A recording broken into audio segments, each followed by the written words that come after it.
අද මම ඔයාලත් එක්ක කතා කරන්න යන්නේ නය හර්බ්ස් ඇලෝ ජෙල් එක ගැන. මම මේ ඇලෝ ජෙල් එක යූස් කරන්න ගත්තේ 2016 දී වගේ. මං බ්ලීච් ක්‍රීම් එකක් පාවිච්චි කරලා මගේ මූණ රතු පාට බිබිලි දාලා මූණ සම්පූර්ණයෙන්ම විනාශ වෙච්ච නිසා.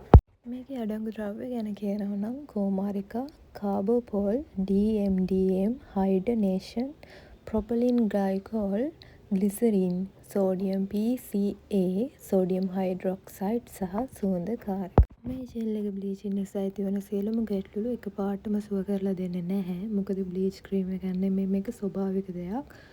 ඒ නිසා ටික කාලයක් ඔයාලට ඉවසීමෙන් මේක පාවිච්චි කරන්න වෙනවා, අඩුම මාස 3ක්වත්.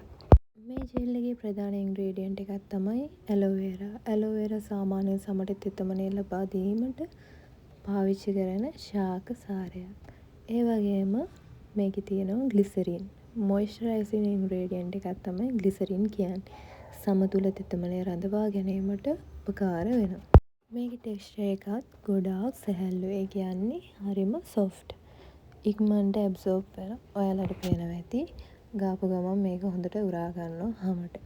බ්ලීච් ක්‍රීම් එකක් හරි බ්ලීචින් ට්‍රීට්මන්ට් එකක් හරි ඔයාලා කරලා තියෙනවා නම්, මූණ ඔයාලගේ විනාශ වෙලා තියෙනවා නම්, ඔයාලට මේක ඉවසීමෙන් යූස් කරොත් ප්‍රතිඵල ලබා ගන්න පුළුවන්.